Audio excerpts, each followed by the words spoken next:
Today's reading is Isaiah chapter 11, starting from verse 1 at page 575 of the Church Bibles. There shall come forth a shoot from the stump of Jesse, and a branch from his roots shall bear fruit. And the Spirit of the Lord shall rest upon him, the Spirit of wisdom and understanding, the Spirit of counsel and might, the Spirit of knowledge and the fear of the Lord. And his delight shall be in the fear of the Lord. He shall not judge by what his eyes see, or decide disputes by what his ears hear. But with righteousness he shall judge the poor, and decide with equity for the meek of the earth. And he shall strike the earth with the rod of his mouth, and with the breath of his lips he shall kill the wicked. Righteousness shall be the belt of his waist, and faithfulness the belt of his loins. The wolf shall dwell with the lamb, and the leopard shall lie down with the young goat, and the calf and the lion and the fattened calf together, and the little child shall lead them.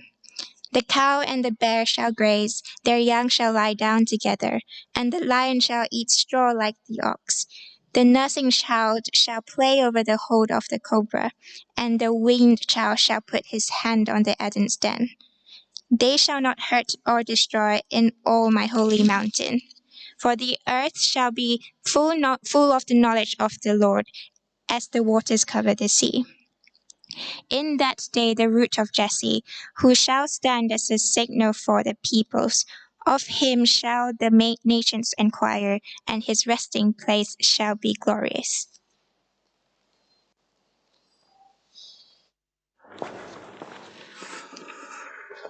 Thanks very much, Rachel, and good morning, everybody. It has been, has it not, an awful year for our city and our nation. In fact, it's been a pretty awful year around the globe. What started as a year which promised hope from out of darkness, optimism, an end to Brexit, a brand new start, has ended in a lockdown and wreaked total devastation on our prospects, our well-being, and the church. This virus has just exposed to us what, as Christians, we already knew, that we live in a world that is broken, that is cursed. Death is a reality, and an awful one at that. No plans or public health programs can end it. It has become, has it not, quite abundantly clear that in government there is no fear of the Lord. There's a crippling fear of death, yes. There's a fear of what comes next. But there is no fear of the Lord, fear of his word. I mean, if I told you 12 months ago today that by March church gatherings in this country would be illegal, I'm not sure even I would have believed it myself. But here we stand this morning, just so glad to meet together with face masks, with restrictions, and so on. Closer to home, and the failure of church leaders to bring discipline and drive error from the church has meant that at a moment of apparent national crisis, many churches have no gospel of any relevance left to share. By the way, I use church leaders there in a kind of wider denominational sense. This isn't a polemic against Chris Fishlock. It's unclear when buildings will open again, if ever, church buildings, which have been full for generations. The untold damage to the church by its lack of faithful witness, the clear failure of the church's leadership has been laid plain. And so as we end this year, I guess it all might feel just quite hopeless. Emily said to me as I was preparing this, Tom, don't lay it on too thick. It's not the year we hoped for. It's not the Christmas that any of us planned. We need some hope. We need some light at the end of the road. And that's exactly why it's been so great this week, just to consider these words of Isaiah, to consider these prophecies, which are just so rich in hope. God with us, King Jesus, our King. Isaiah is writing to a faithful little remnant who are likely far from Judah. They're in Babylon. Theirs was a life which was marked by persecution, by hard servitude, destruction, devastation. They were living with the fallout of a righteous curse of God. Their nation's leaders had repeatedly let them down. And if we are feeling hopeless, I tell you, read the book of Lamentations. That will really put our anguish in its place. And yet, as he explains how they reached this situation, as he explains the cause of judgment, of God's curse, Isaiah holds out hope for this faithful little remnant of Emmanuel, a coming Saviour King. In him, there is real hope. You'll see that down there on the handout. Hope that no other human ruler can claim to offer. Hope of righteousness and peace. Hope of wisdom and of justice. Ultimately, as we've been hearing, a hope of a new heavens and a new earth. And so just for the next few moments this morning, I would like us, as we said in our last song, just to fix our eyes on him. To fix our eyes on him and fix our hope on him for the future. And to that end, I've got 3 headings, 3 points on the sheet, 3 things Isaiah says about this king. And the first of them is this: he'll be a king the Spirit rests upon. That's clear down there in verse 2. Verse 2, the Spirit of the Lord shall rest upon him, the Spirit of wisdom and understanding, the Spirit of counsel and might, the Spirit of knowledge and fear of the Lord. Isaiah is describing the coming of Emmanuel, God with us, mighty God, the Prince of Peace. We know he is a king because of what comes in verse 1, a shoot from the stump of Jesse. Jesse was the father of the famous king, King David, the line of God's eternal promised king. And though there came with exile to Babylon a near total devastation of God's people, Judah ravaged, deportation, utter ruin, though their city was dismantled, though their temple lay abandoned, though King David's line became a line of just puppet kings, yet from a stump that looked battered and lifeless, from a stump in a forest brought low, would come forth a shoot, a small sign of life, a new David, a baby, a king. The Spirit of the Lord shall rest upon him. Verse 2 again, another link back to King David. Those the Spirit rested on or indwelt in a kind of permanent way in the Old Testament, those people were really very few in number. So Moses was one, Joshua, David, possibly Elijah and Elisha. I couldn't find any more than that. Great names among the people of Israel, God's men, given specific tasks to perform. Here then is a king who will be counted with the greats. Here's a king, as we shall see, who fears the Lord. He's a king who'll be endowed with wisdom and endowed with understanding. That's the first pair we get there in verse 2. He's a king who leads his people with real foresight and discernment. He's a king who really stands out from other kings in the world. He's a king who is mighty, a king who offers counsel. They're military terms. You might say he knows what's right and he is able to do it. He's a king replete with knowledge, one who truly fears the Lord. He's not just clever, he's obedient. He's truly wise. And of course, only such a king can offer hope for God's true people. Only a king like this can ever provide real security and life. I mean, just a cursory glance over the next few days through the books of 1 and 2 Kings will show you what it's like to live under a king who is godless. That would actually be worth doing over the next few days, just glancing through those books. They're great stories, living oracles, part of God's word. But they just set out the fact that over hundreds of years of history, Israel, or more specifically Judah, had lived under kings who were godless. Some were good, in relative terms. Some were good, although not perfect. Even the good ones couldn't deal with all the bad. Many were plain wicked. They had no fear of the Lord. They led people in sin, apostasy, and ultimately they led them to judgment. I mean, what a difference it would make, even to our own country, if our rulers were those who truly feared the Lord. I mean, just imagine it. If they knew what was right and rewarded people for doing it. You know, if they really wanted us to be obedient to God's word. If our rulers were truly wise. If they knew what to do and always did it, no flip-flopping, they were able to protect us from harm. David Jackman, in his little book on Isaiah, talks about this king as being perfect in mind, heart, and action.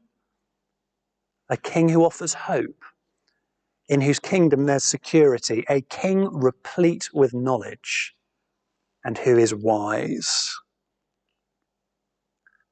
And such a king is Jesus, the great king of his kingdom, the true and lasting hope for those who put their trust in him. No enemy can snatch us from out of his hands. None compare to his power and might. If we are Jesus' people, we can trust him, we can follow him. He knows and understands which path is right. Which brings us to the second thing Isaiah says about him. He's a king whose ways are righteous. Second heading down there. Did you spot the connection between verse 2 and then verse 3?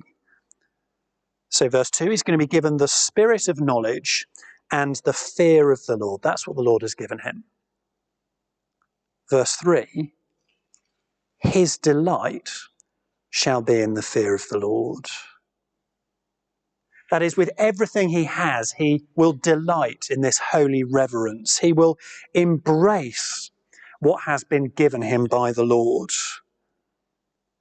The cause to which he will commit himself is, verse 5, righteousness and faithfulness. Verse 5, righteousness shall be the belt of his waist, and faithfulness the belt of his loins. Unlike other kings, he pursues a path of righteousness. He behaves with great dignity and grace. He is faithful, verse 5. That's what he wants from others.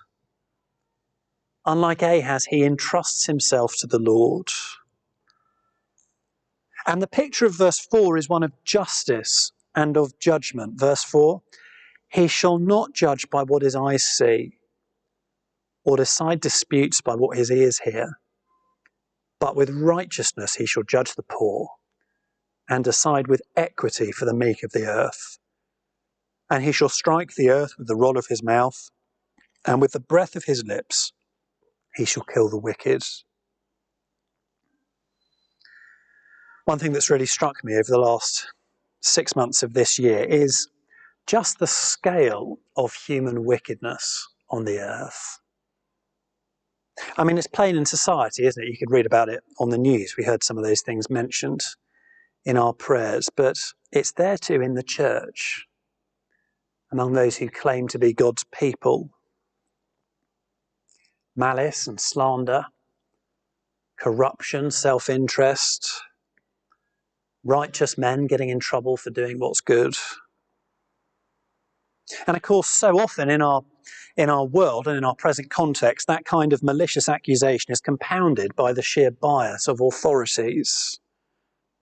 Sometimes it's genuinely hard to get to the bottom of the truth, isn't it? What he said, and how he said it, how I felt, how others felt.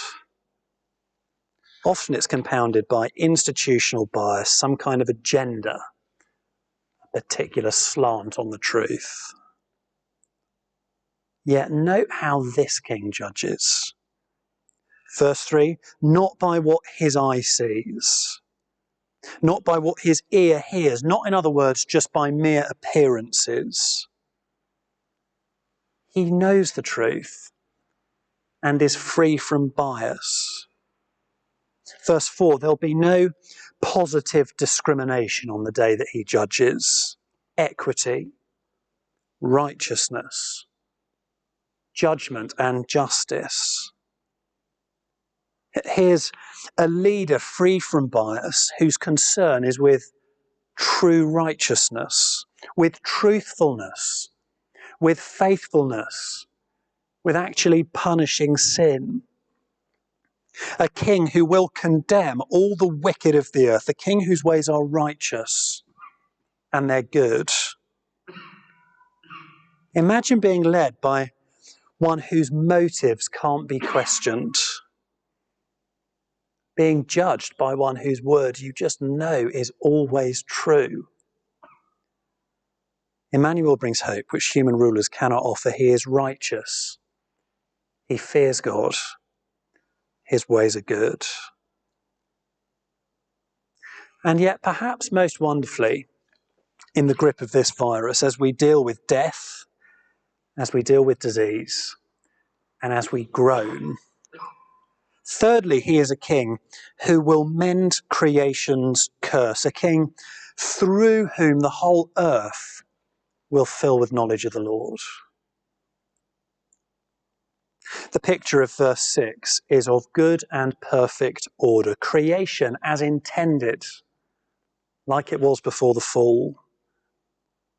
Verse 6, the wolf shall dwell with the lamb, and the leopard shall lie down with the young goat, and the calf and the lion and the fattened calf together, and a little child shall lead them.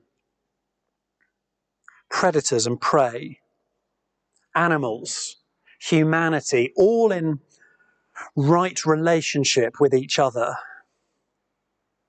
This young man has dominion. His life's clearly not threatened by these animals. In fact, despite his age, he is able to lead them.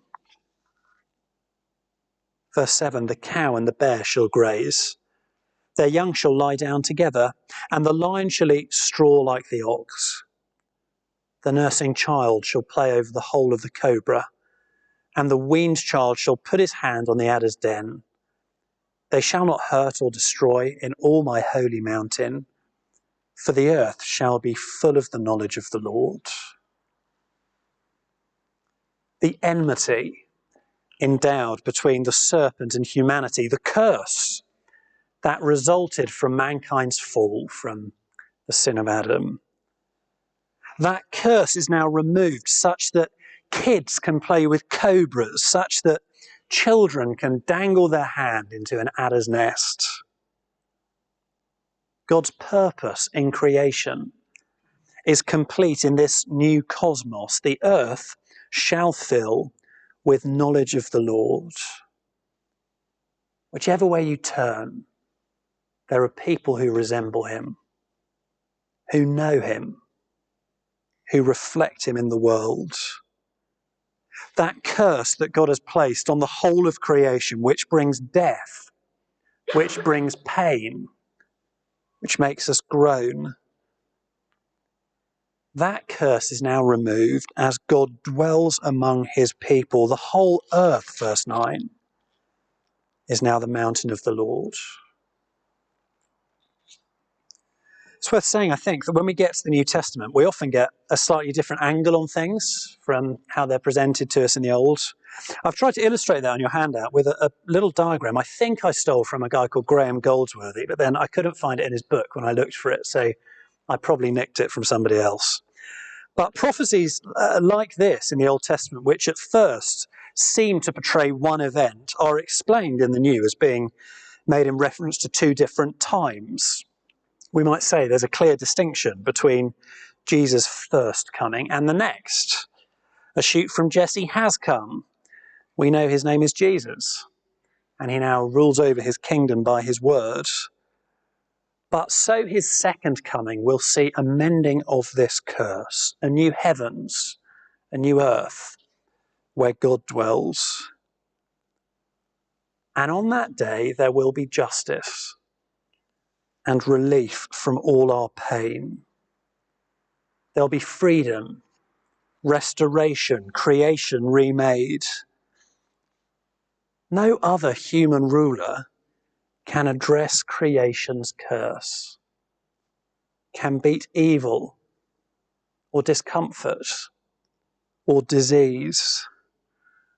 I mean, if we've learnt one thing from this last year, it's that our human leaders cannot put an end to death. They are powerless. They are subject to this curse. But this king is unlike them. Our King Jesus, God with us, he's a king who will one day lift creation's curse. And so as we close, I'd just like to leave you with one question, really.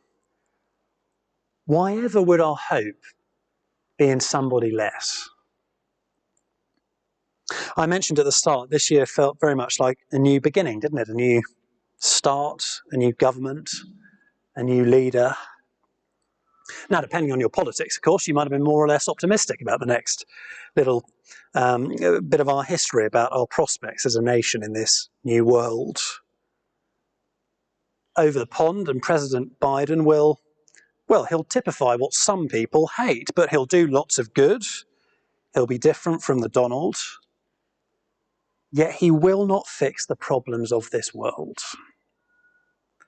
Our leaders always fail us, be they leaders of the state or of the church. Our leaders inevitably, our human leaders inevitably let us down. But this one won't. His name is Jesus, and he'll lead us to this wonderful new world. You know, as I was preparing this talk this week, I was thinking to myself, Isaiah must have been a man who was absolutely soaked in the Pentateuch, the first 5 books of the Bible, Genesis through to Deuteronomy. He must have known those books like the back of his hand. And yet I think he would have prayed something like how this begins the Bible, Revelation 22. Come, Lord Jesus. Because Emmanuel brings hope that human rulers cannot offer. It is a hope that has sustained us all this year. And it's a hope that we must cling to as we face the coming months, as once more we're left praying those great words, come Lord Jesus. Let me pray.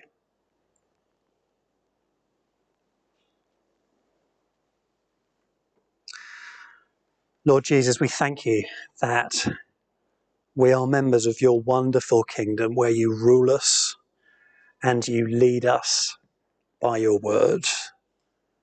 Lord Jesus, you are a truly wonderful king. You are righteous, you are just, you are good, you are mighty, you are wise, and you absolutely know what is best for us. And we long so deeply for the day when you will come and put an end to this so obviously broken world, when we will see you face to face as you come and judge the world with total justice, when you usher in this new heavens and new earth. Our leaders always fail us. They cannot mend this curse. They have skewed motives. They lack wisdom. They are fearful. But you are the God in whom each of us trusts. And so we ask you, come, Lord Jesus. Amen.